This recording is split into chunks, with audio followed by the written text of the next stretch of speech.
I'll just start off by just saying what biofeedback is very quickly. Biofeedback is really a process where a person can see visually or hear.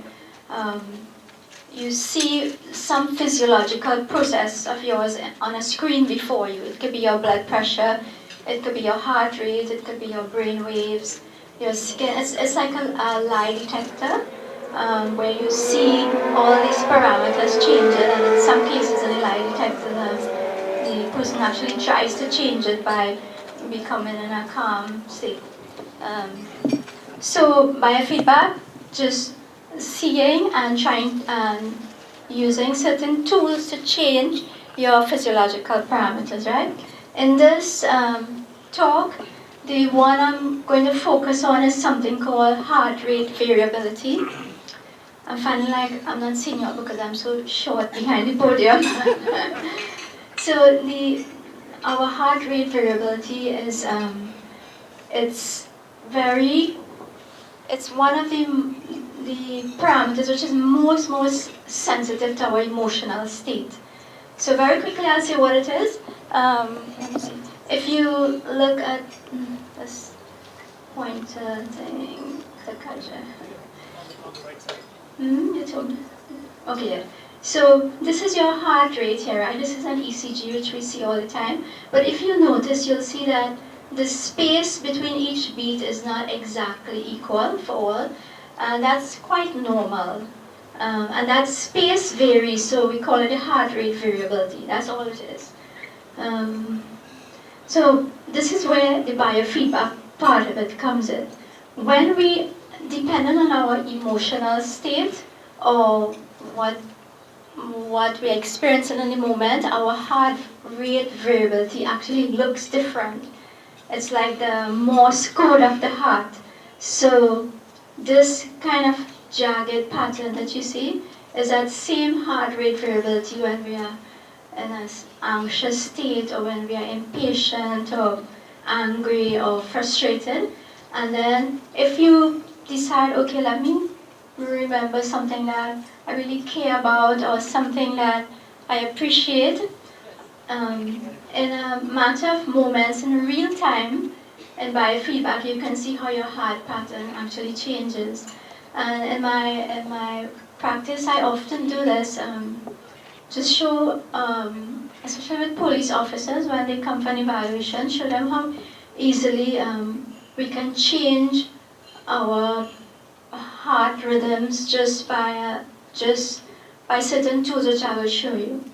Now, what is important about this is that what's the big deal about heart rate variability is that when we are in this state here, our heart is actually sending a feedback to our brain, which is very different from the message our heart sends to our brain when we are in this mood.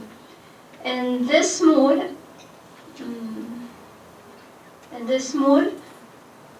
our heart, we have this nice sine wave pattern. It actually has a name from physics. They call this a coherent pattern, right? And that's the word I'll be using throughout the rest of the talk.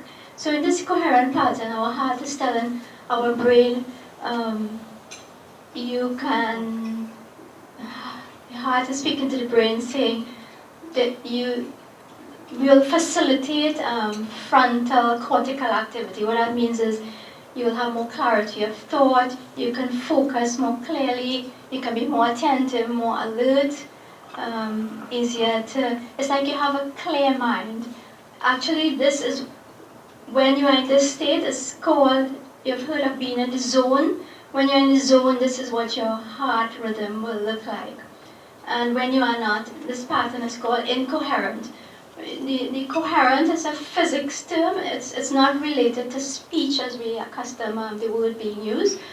It's just related to this nice sine wave pattern. Now, what I'm going to do is I want to demonstrate this using a volunteer. I have the biofeedback device connected to the computer. We're all ready to go. All I need is one person who is not too sleep and food drugged to come up and We will see what your pattern looks like in real time. Oh, I'll do it. You'll do it? Okay, great.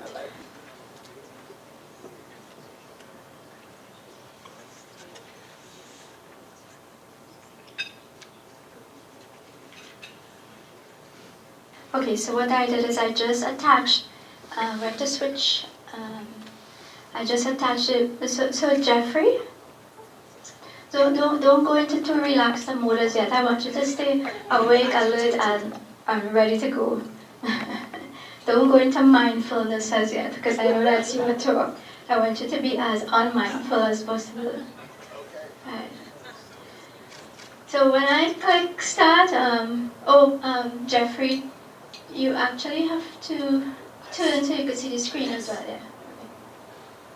Let's give Jeffrey a round of applause for volunteering, by the way. So as I press play, I'll explain as we go along, right? This is a biofeedback device that's using the heart rate variability. So when I click start, it's calibrating. We're going to see his pulse coming up in a moment. And there you go. It's a nice, strong pulse beat. But this is not the parameter that we're really looking at. The real player here is this one that the mouse arrow is pointing at. This up here is the heart rate variability. So Jeffrey, I have a question to ask you. So I know you do don't go into mindfulness as yet. I see he's closing his eyes and he's going to this deep state. He's trying to to work with the device. Yeah. Yeah. So did you have how was it for you this morning so far? Really? I have to answer that? Yes. Yeah. It's like you do a lot of work on Sunday. We do a lot of work on Sundays. Okay, so now you get to go into the mindful state. So if you look at the screen, this here that's going up and down, this blue bar is a breath pacer. So when it goes up, you breathe in, and when it comes back down, you breathe out. So you inhale a little slower and deeper than usual, and then you exhale, right? Now, that is all you have to do, Jeffrey, while I continue to speak to the rest of the audience, right? Now, what we are looking here is Jeffrey's heart rate variability. Remember that slide that I showed you before? So we're seeing kind of a little bit of the first pattern here. Because, we just put him on the spot and he came and he's, just trying to be as mindful as possible. But how these colors that you see here are really like a color representation of what we're seeing up here. So a person who's in this mode, they would show more of this red pattern, and as they become more and more coherent, and you see that nice sine wave, relaxation, rest and digest, that peaceful mode that's kind of making you more relaxed, you'll see this green bar goes up. These are percentages. So the green means the person is in a higher state of coherence. They are in the state where their heart is telling their brain, okay, you're able to focus now. It's enhancing your cognitive function. You can actually see that from the time he starts to do the breathing till now, can you see a difference in the pattern before then? So the next step in the biofeedback with this device is that step one is the breathing. Step 2 is where the person is now asked to activate a feeling of something that you care about or something that you appreciate. It could be a person, it could be a pet, it could be a project, but something that activates care and appreciation in your life. And you can do that, and with that is actually changing his heart rhythm in real time. So we can see that, are you doing, you can do that, Jeffrey. So we can see that he's actually, his coherence level is actually increasing. And this blue bar here where the mouse point is, you'll see two lines and you'll see the zone. This is actually the zone, the space where athletes go when they are trying to just have that razor sharp focus. Before you throw that ball in the net, you need to be clear, focused, alert. So some of them actually use the device, the heart rate variability monitoring and training, so that they can access it very quickly when the situation requires it. So I'm going to stop here. Thank you very much, Jeffrey. Give him another round of applause. Dr. Kaja, we switch back to the other computer screen. Yeah. So what you have seen while Dr. Kaja busy taking our pictures is that we can see, did you all appreciate in real time how his heart rate pattern rhythm was changing depending on what he was doing? What it really shows is how our body is so, what's the word, attuned to what we are experiencing in real time. And if I had a monitor for any other organ in your body, we would actually see how our organs are responding in real time to what goes on mentally and emotionally.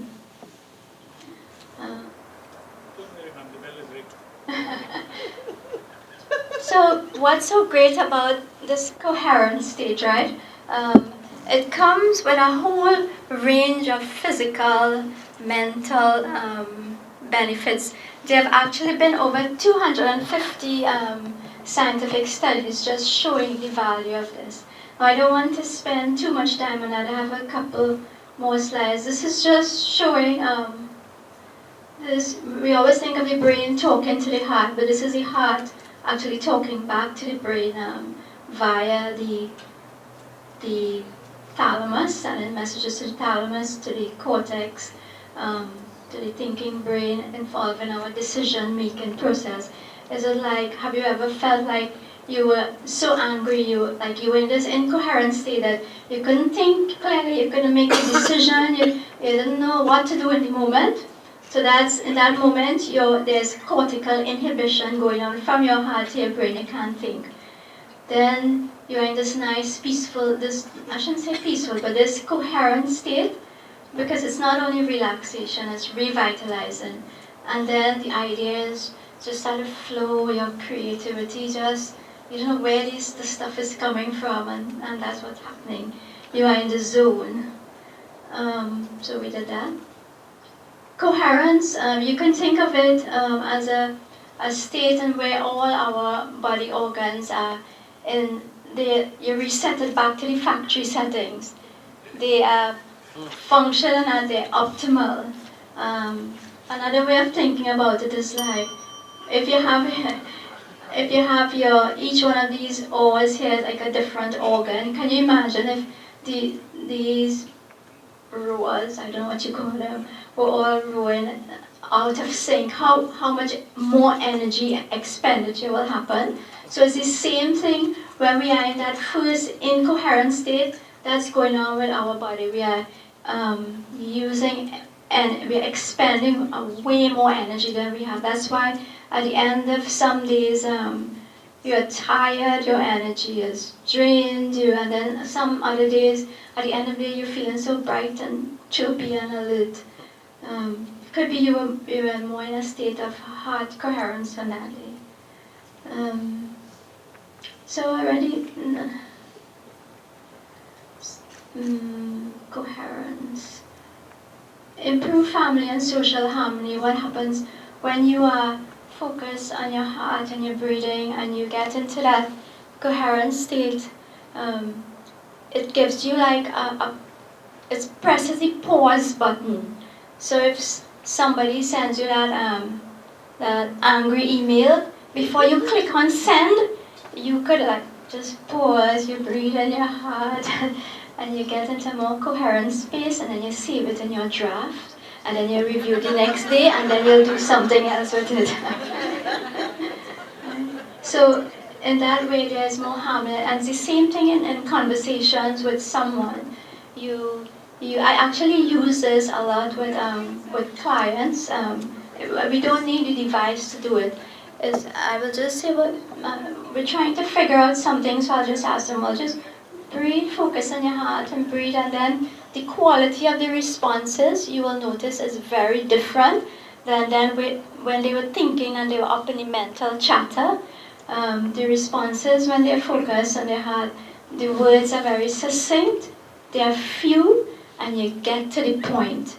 You're not beating around the bush all over the place trying to get the answer. It's, as we said, it improves coordination and reaction time in sports. Now what follows is a whole, a few slides that I'm just going to run through very quickly to show the physical benefits of coherence, and then I have a couple more slides after that. I'm not going to stay too long on this. DHEA, this is dihydroepiandrosterone. This is also called like the vitality hormone, so it's good to be increased. Cortisol, the stress hormone, we want that to be increased. So this is a study where after they practiced the self-regulation techniques, we found that the DHEA went up, the cortisol went down. Similar study where they looked at blood pressure. They measure the blood pressure before, they teach the person the self-regulation techniques, and then they go on to measure it afterwards. Diastolic drops by, 10.6. Systolic drops by, so the blood pressure is lowered. Depression, patients who had congestive heart failure, they give them a geriatric depression questionnaire before they taught them the techniques, and then they measured and then they taught them the techniques, and then they measured the depression afterwards using the same questionnaire, so the symptoms actually decrease. Very quickly, you can see all these parameters decreased in a sample of almost 9,000 healthcare workers after being taught these biofeedback techniques. So they've taught like a whole different set of settings. In education, it's used with preschoolers, with children across the ages, and they teach them this emotional self-regulation as early as age 3 years. But they're using it in the form of a game. It's used in education, it's used in health, and it's used in the military and protective services as well. Oh, okay. So, all right. So I'm coming to the end. This is our ECG. We're all familiar with this, where you put the leads over the body. And it just tells us that the heart has an electrical field, which can be measured anywhere on the body, right? That's what this photo is establishing. And anywhere you have an electric field, you will have a magnetic field. Electric fields and magnetic fields go hand in hand. So why am I talking about electric and magnetic fields in a psychiatric conference? What is now found is that they've developed instruments called magnetometers, which are able to measure magnetic field, very sensitive, and they are now finding that they can actually measure the magnetic field of an individual up to 3 feet away from the person. And it has a frequency, it has a certain frequency of 0.1 hertz. So what does that mean? If Dr. Otello has something radiating from her which is 3 feet away from her, and I have something radiating away from me which is 3 feet, and then we kind of interact in that 3 feet, 6 feet zone, what might happen? Because we know that magnetic fields from cell phone towers, when you're cell phone towers and cell phones work by magnetic fields, right? So some sort of information is being carried. The magnetic waves are carriers of information. So when you send a text or you receive a photo, it's your cell phone is always talking to the tower. Where are you? Here I am. Where are you? Here. That's your cell phone and the cell phone tower. The point is, magnetic fields are carriers of information, and they are different from electrical fields in that you can use your cell phone inside this room. So it means magnetic fields can penetrate walls and structures, right? You don't have to be outside. So using that principle, they thought, well, I wonder what will happen if we could actually see what was going on when two people interact like that. So this is, first it was done with a human and an animal. This is like one of my favorite slides of all time. If you could, because anybody who has dogs here? Yeah? Yes, okay, so you might enjoy this slide. So look at this, right? So this is a young boy and his dog. So what they did, just how we connected Jeffrey to the biofeedback monitor. They hooked up the dog to the monitor, and they hooked up the boy to the monitor, so ECG Holter monitor, continuously monitoring the heart rate and the blood, different parameters, the blood pressure. So they put the dog into the lab, and they have the boy outside of the lab.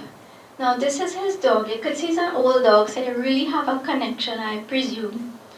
So they are measuring the heart rate variability of the boy and the dog outside of the lab, and then they allow the boy to go into the lab and sit somewhere in the lab, but don't talk to the dog, don't look at the dog, don't interact in any way with the dog. All you do is breathe in your heart, and you go into this coherent state, feeling care and appreciation and love for the animal. So let's see what happens. Y'all got this scenario, right? So this here is, all these lines are the coherent patterns, right? So this is Mabel, the dog, and this is the boy here. So where the light is pointing is where they are both outside of the room. Josh, the boy, is outside of the room. Mabel, the dog, is outside of the room. So now, Josh goes inside of the room, and he starts to get into this nice coherent wave, and he's feeling care and appreciation, and he's in the zone because he was chosen because he knows how to do it, right? His father was one of the research assistants. But when Josh gets into the zone, look what happens to Mabel's heart rhythms. The dog's heart actually starts to get into a coherent pattern. And then at this point where the light is, they say, okay, Josh, you can now leave the room. So Josh leaves the room, he's no longer practicing, and his heart rhythms go back out of sync, and same happens with the dog. So, is that 1 minute again? Okay. So, without any verbal communication, without any touch, anything, they were influencing one another's, presumably their magnetic field, and secondarily their heart rate variability. And so the next, by extension, what would happen if we did that with people, with human beings? So they did the same exact thing with a group of 40 people, divide them into groups of 4. And 3 of them, of each group, they know how to get coherent, they know how to do the heart focus breathing, they know the self-regulation tools. The 4th person doesn't know how to do it. What they found in these groups is that after X amount of time, I don't remember the time, it was half an hour, this 4th naive person, his heart rate pattern actually became into a more coherent pattern with no verbal communication or anything between the 4 of them. So something was happening within the group that each one was influencing the other. So Dr. Otello, if you are like one of these persons in medical chief of staff of St. Anne's Hospital, right? And you're sitting in a meeting with a group of people, you can see what your pattern is, and not a word is being said among the group. In a meeting, you can see how we influence one another, right? So I think that's about it. Yeah. Thank you very much.